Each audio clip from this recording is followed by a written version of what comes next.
Olha, nosso convidado hoje aqui no Jornal 96 é o advogado Vladimir Capistrano, ex-juiz eleitoral e um especialista hoje, um estudioso do fenômeno da fake news nas eleições. Ele acompanhou isso de perto na eleição passada, em 2018, e acompanha as medidas que a Justiça Eleitoral está tomando para tentar evitar esse problema. Bom dia, Vladimir. Bom dia, Diógenes, Luciano, bom dia, Alexandre, Gerlane, bom dia aos ouvintes da 96 FM, especial do Jornal 96. Qual a avaliação que você faz dessa praga hoje, a praga dos tempos modernos, dos tempos dessa era digital?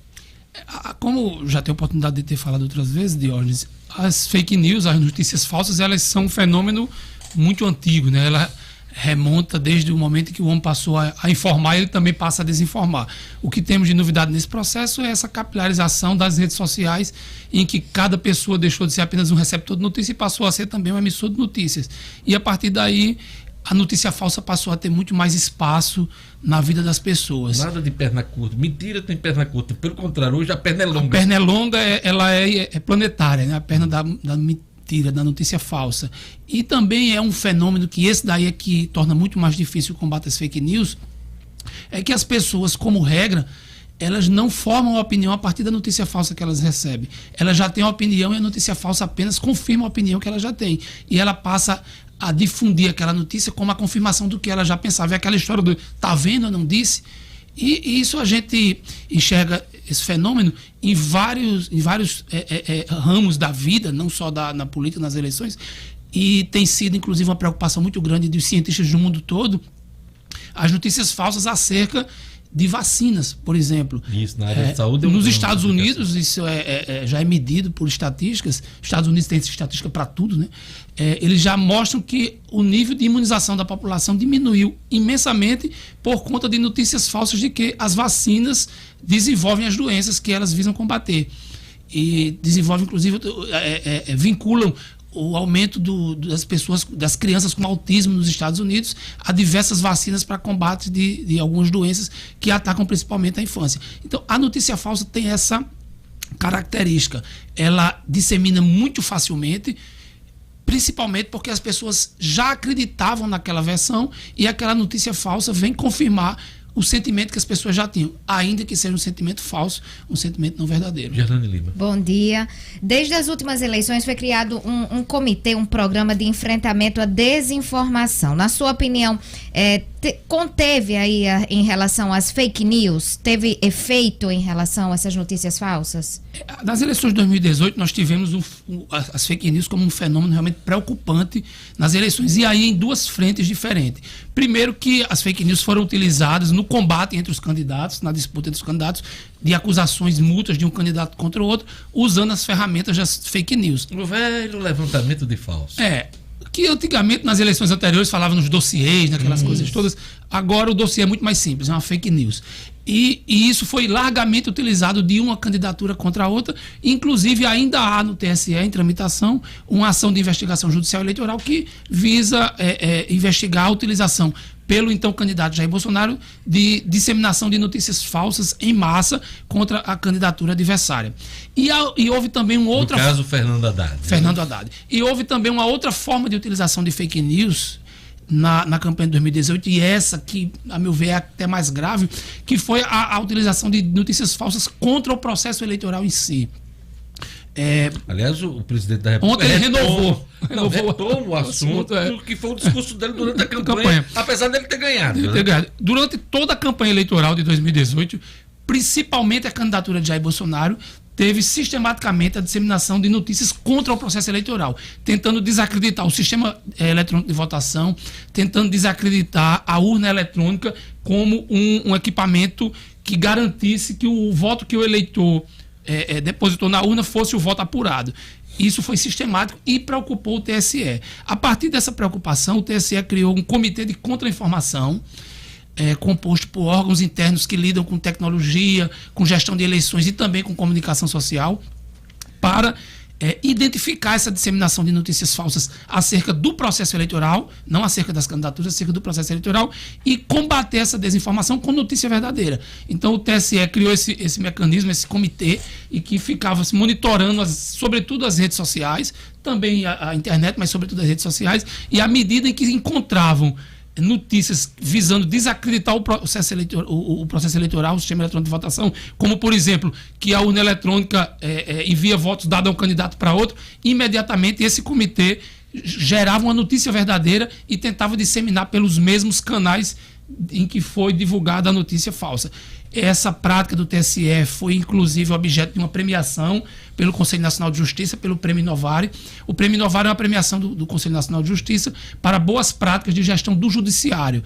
Ela premia em diversas categorias e, numa delas, o Tribunal Superior Eleitoral, por esse programa de contra-informação, visando combater a notícia falsa, foi premiado pelo CNJ. Marcos Alexandre.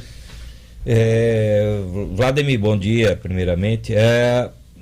O Tribunal, a Justiça Eleitoral, melhor dizendo, está estudando formas, né, e implantando medidas para criminalizar a fake news, para quem adotar. A gente já noticiou isso aqui, inclusive, no Jornal 96, né, mas aí explica para o nosso ouvinte, né, muitos deles aí têm pretensão de ser candidatos, o que está valendo, o que pode acontecer com quem divulgar mentiras durante a eleição.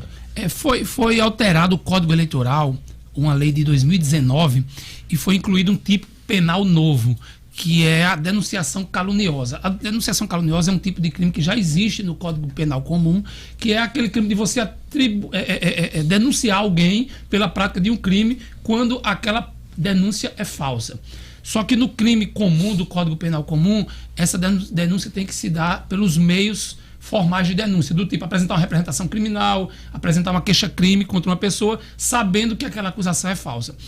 Com a reforma de 2019, foi inserido um tipo específico, que é a denunciação caluniosa com finalidade eleitoral, que ela também tem essa mesma particularidade de punir aquele que faz uma denunciação formal contra outra pessoa a partir de uma notícia falsa, mas que também pune aquele que difunde por qualquer meio a notícia falsa. Ou seja, o crime de denunciação caluniosa com finalidade eleitoral, ele é mais amplo do que a denunciação caluniosa comum, porque a denunciação caluniosa comum, ela exige uma denúncia formal.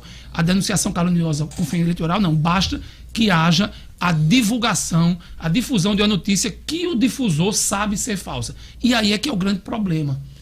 Porque há notícias falsas que são escancaradamente falsas, todo mundo percebe. Mas há notícias falsas que pode ter algum fundo de verdade ou pode ser mascarada de algum modo como se fosse uma verdade. E aí vai ter que existir alguém, infelizmente vai ter que ser o juiz, para dizer se a notícia é falsa ou se é verdadeira. O ministro Barroso, numa entrevista há pouco tempo, ele dizia que é uma ilusão achar que a Justiça Eleitoral vai ter a capacidade de impedir a disseminação de notícias falsas na eleição. Luiz Roberto Barroso, ministro do STF. Que será o próximo presidente do TSE. Vai ser o presidente do TSE durante as eleições de 2020.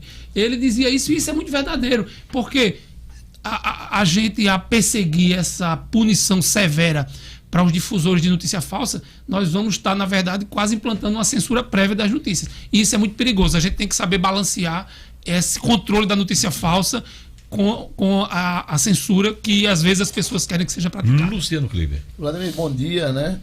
Olha só, você me trouxe aí uma informação que para mim ela é meio alarmante, para mim pessoalmente. Você falou aí da questão de que as pessoas muitas vezes disseminam a notícia falsa porque ela confirma uma convicção daquela pessoa. Mesmo sabendo que é mentira. Falsa. Pois é isso que me alarma. Porque enquanto profissionais de comunicação, o que a gente sempre tem colocado para as pessoas, no nosso convívio pessoal e até nas nossas redes sociais, é o seguinte: cheque a informação. E até então, para mim, este era, vamos dizer assim, um meio mais ou menos seguro de começar esse combate às fake news. O antivírus da mentira. O antivírus da mentira, pois é. Gostei da figura de linguagem de hoje. Então, veja só. Em que pese toda essa questão da punição judicial, enfim, às quais você estava se referindo, mas na hora que se dissemina uma fake news, ela causa um estrago que na imensa maioria das vezes, é irreparável. É a galinha depenada em cima da torre, né? Então, e as penas vão se embora e não dá para ajudar. Ele hoje está ótimo de figuras de linguagem, né? Então, veja só, o que eu queria saber de você? Se as pessoas, desculpa, naturalmente... Não, eu estou lhe elogiando. Brincadeira.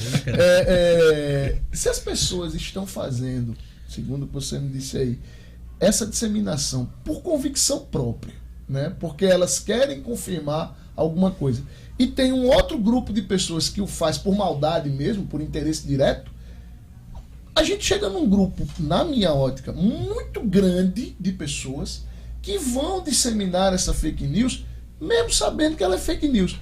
A gente chega num quadro de dizer, afirmar que as fake news hoje são incontroláveis? Os estudos indicam isso. Se a gente for analisar a literatura que já se escreveu, sobretudo nos Estados Unidos, há pesquisadores de Harvard que têm escrito muito sobre esse tema, a gente infelizmente vai chegar a esse tipo de conclusão. É alarmante. Eu volto aqui porque quando a gente fala o exemplo das eleições, ele fica meio... Pois é, eu até queria vamos lá para as vacinas dos Estados Unidos. As pessoas partem de um pressuposto que já está na cabeça dela. A vacina faz mal.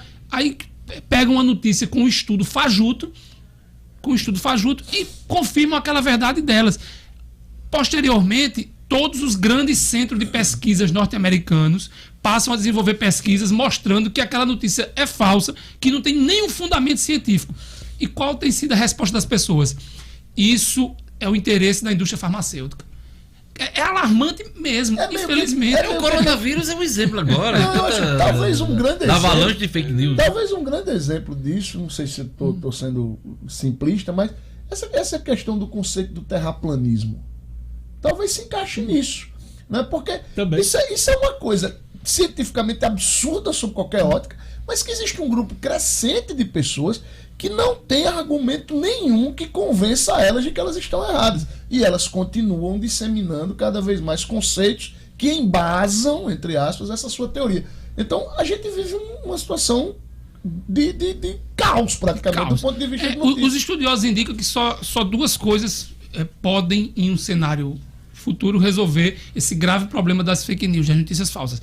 Educação tecnológica, mostrar às pessoas que elas têm responsabilidade pelo que elas difundem, e informação verdadeira. Informação verdadeira em grande quantidade, para de algum modo tentar sobrepor essa avalanche de notícia falsa. Vladimir, a internet abriu a caixa de Pandora? Ela levou... A frase de Humberto Eco, acho que é a mais verdadeira de todas. Ela levou para o cyberespaço as imbecilidades paroquiais. Infelizmente é isso. E neste caso aí, Diógenes, veículos como o rádio, que notadamente é o que melhor fez essa transição para as redes sociais, são fundamentais, né? Já que hoje as pessoas só se informam pelas redes sociais, na imensa maioria, o nosso papel, Diógenes, fica cada vez mais fundamental para que as pessoas usem o tempo que estão nas redes sociais, por exemplo, para ver programas que tenham um fundo jornalístico. Apesar de sermos contestados de vez em quando, né? Porque as pessoas hoje em dia, principalmente em rede social, gostam de rotular. Isso. Você é branco, você é preto, você é amarelo, todo você mundo é vermelho, faz parte de um grupo. Você faz parte. Às vezes, quando não é, é enrustido. Quando o cara não quando o camarada tenta, né, fazer um trabalho isento, ouvindo os dois lados, aí, pra forçar, aí diz assim, fulano é um enrustido. É verdade. É impressionante hoje como a gente está vivendo um patrulhamento. Radicalização, não admite ninguém no meio. Eu acho que o recado que precisa ser dito, inclusive para os nossos ouvintes que estão agora, a maioria, boa parte deles nas redes sociais, é exatamente isso. É que, primeiro, as pessoas não podem fazer das suas convicções verdades. Isso é básico. Né? Sua convicção é uma coisa, a verdade pode ser outra. E principalmente que as pessoas busquem informação de qualidade. Aquela coisa mais ridícula hoje de pós-verdade. Pós-verdade é absurdo. Mas infelizmente, Diógenes, a construção do conceito de pós-verdade, que assim, parte da desconstrução da arte, os estudiosos indicam isso, que a pós-verdade é a vertente do pós-modernismo no jornalismo, por exemplo. O pós-modernismo teve que desconstruir a arte moderna e a partir daí para essa arte nova. A pós-verdade também veio dentro desse conceito. A verdade é apenas um elemento da informação, ela não é um elemento essencial. Isso é que os estudiosos da pós-verdade dizem. Mas não existe. Mas Verdade não é infelizmente, relativo, o presidente não da pode ser. República vai para uma coletiva e diz: eu tenho provas de que fui eleito no primeiro turno. E é isso mesmo. houve fraude. E houve fraude, por isso que teve segundo turno. É isso mesmo, vai ficar assim. a Ele não verdade devia não nem pode- ter pego o diploma. Devia ter o presidente- denunciado a fraude naquele momento, né? O presidente da eleição. Donald Trump faz do uso da pós-verdade um instrumento de sua política. É outro também que vai nessa linha. E, né? Conceito- infelizmente, isso prepondera. Conceitos Então, como verdade e mentira não podem ser relativos. Se forem, a gente tá perdido. Para encerrar, Vladimir, nosso tempo, a conversa tá ótima, boa, mas o tempo voa, né? Eu queria lhe perguntar o seguinte: dá para a gente acreditar que as próximas eleições serão menos vulneráveis a fake news e que os mecanismos adotados pela Justiça Eleitoral vão funcionar? Pergunto isso porque, como você bem lembrou aqui, no ano passado, aliás, em 2018, foi criada uma comissão, inclusive, com representantes do FBI, do Federal Bureau of Bureau of Investigation Investigation. dos Estados Unidos, né? Teve até essa parceria. O que esperar dessas eleições? Eu acredito que haverá um nível de fiscalização mais alto. Mas também acredito, porque a eleição é municipal, que a utilização de fake news será ainda mais intensa. Porque, primeiro, a paróquia que vai prevalecer. nós né? teremos mais candidatos, ou seja, mais difusores de notícias falsas, e teremos a fofoca da paróquia disseminando e tomando conta do cenário político. Natal, por exemplo, tem quantos candidatos, Marcos Alexandre? Você Por que tá enquanto, 12 cogitados. 12. 12, nem é 11, nem é 13. 12. É muito candidato. Então, eu não acredito que nós teremos uma eleição limpa de fake news. Ao contrário, eu acho que em 2020 teremos um cenário de muita utilização de notícias falsas, de muita disseminação, de desinformação na eleição. Esse ano a gente vai fazer, o nosso assunto é eleições, e esse assunto fake news com certeza vai estar. Eu já estou lhe fazendo convite para você participar, viu? Amigo, obrigado por sua participação no nosso programa e vamos discutindo o assunto. Vamos acompanhando o Eu assunto. que agradeço a oportunidade de conversar com vocês aqui, com os ouvintes da 96 FM. É isso aí.